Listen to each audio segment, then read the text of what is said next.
Le bonheur qu'on recherche par égoïsme, en dehors du sentier du devoir, est chancelant, intermittent et transitoire.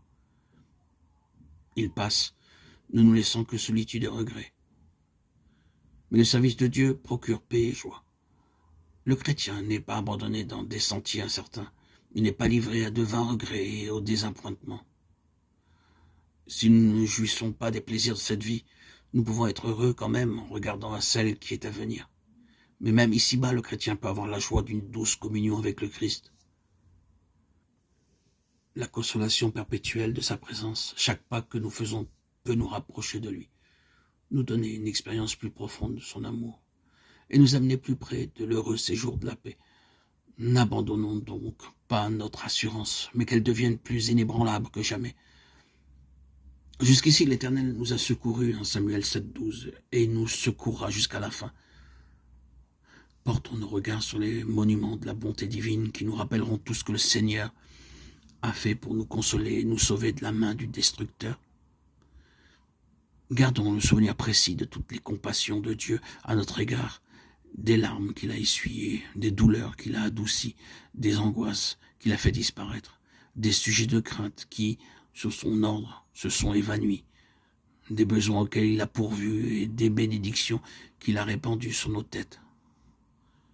Nous nous préparons ainsi à surmonter les épreuves que nous aurons encore à affronter pendant le reste de notre pèlerinage. Nous pouvons nous attendre à de nouvelles angoisses dans le conflit qui se prépare. En considérant le passé et l'avenir, disons, jusqu'ici l'Éternel nous a secourus, que ta vigueur dure autant que tes jours. Deutéronome 33, 25. Les épreuves n'excéderont pas les forces qui nous seront données pour les supporter. Mettons-nous donc à l'œuvre là où le Seigneur nous a placés et prenons courage. Quoi que l'avenir nous réserve, les forces seront proportionnées aux épreuves.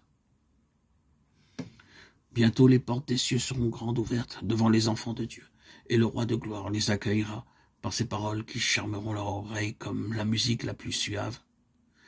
Venez, vous qui êtes bénis de mon Père, prenez possession du royaume qui vous a été préparé dès la fondation du monde. Matthieu 25, 34. Alors les rachetés seront accueillis dans les demeures que Jésus est allé leur préparer. Ils n'auront pas pour compagnons des êtres pervers, des menteurs, des idolâtres, des impurs, des incrédules. Mais ils s'uniront à ceux qui ont vaincu Satan et qui, par la grâce de Dieu, ont formé des caractères parfaits. Toute tendance au péché, toute imperfection qui les afflige ici-bas aura été supprimée par le sang de Jésus-Christ. Et ils auront pour partage la magnificence de sa gloire, surpassant de beaucoup celle du soleil. En même temps, la beauté morale et la perfection de leur Sauveur brilleront par eux d'un éclat qui éclipsera cette splendeur extérieure. Ils seront sans tache devant le grand trône blanc. Ils participeront à la dignité et au privilège des anges. En vue du glorieux héritage qui nous est offert, que donnerait un homme en échange de son âme, Matthieu 16, 26. Il peut être pauvre et pourtant posséder en lui-même des richesses et une dignité supérieure à tout ce que le monde peut donner. L'âme rachetée et purifiée du péché, l'âme qui consacre au service de Dieu toutes les nobles facultés qui n'ont été départies à une valeur inexprimable.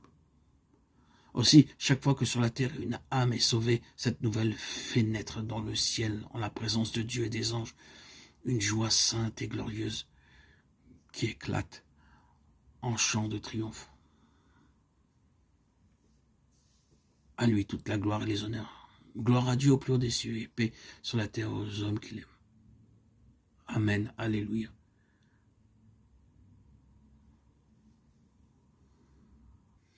Ici se termine ce merveilleux livre de Ellen Good White, Vers Jésus. Et c'est avec un immense plaisir que je ferme ce livre pour m'adonner à d'autres lectures que je vous proposerai dans d'autres audios, d'autres publications. Gloire à Dieu.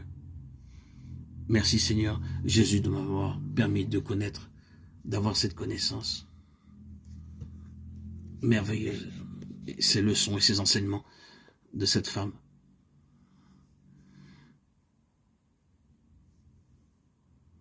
qui est venu par ses écrits nous faire partager son expérience, sa connaissance. Et elle contribue grandement. Pour ma part, cela a été le cas. Et pour d'autres qui ont écouté ou lu son livre, grandement à leur édification. Je me souviens, il y a maintenant plus de 5 ans, lorsque j'ai édité ma première chaîne, Jésus-Christ, Yeshua, le roi Messie, qui existe toujours, mais en dormance. Eh bien, c'est le livre que j'ai publié et republié plus de 4 à 5 fois, tellement ce livre m'a porté. Puis après, bien après, et c'est ce que je fais pour cette nouvelle chaîne aujourd'hui, Arnaud Joseph, ce fut Baxing, frère Verborn, frère Theodore Austin Spark, Jesse Penn Lewis et tous ces enseignants que je vous partage d'ailleurs, que j'ai la joie de vous communiquer leur enseignement. Ces gens-là ont contribué aussi à mon avancée. Être fidèle au Seigneur, c'est lire beaucoup, c'est comprendre beaucoup, c'est méditer beaucoup. Et plus que tout, être fidèle au Seigneur, c'est être en prière dans tout ce que vous faites. Gloire à Dieu au plus haut des cieux. Merci Seigneur, merci de tant de révélations dans ma vie.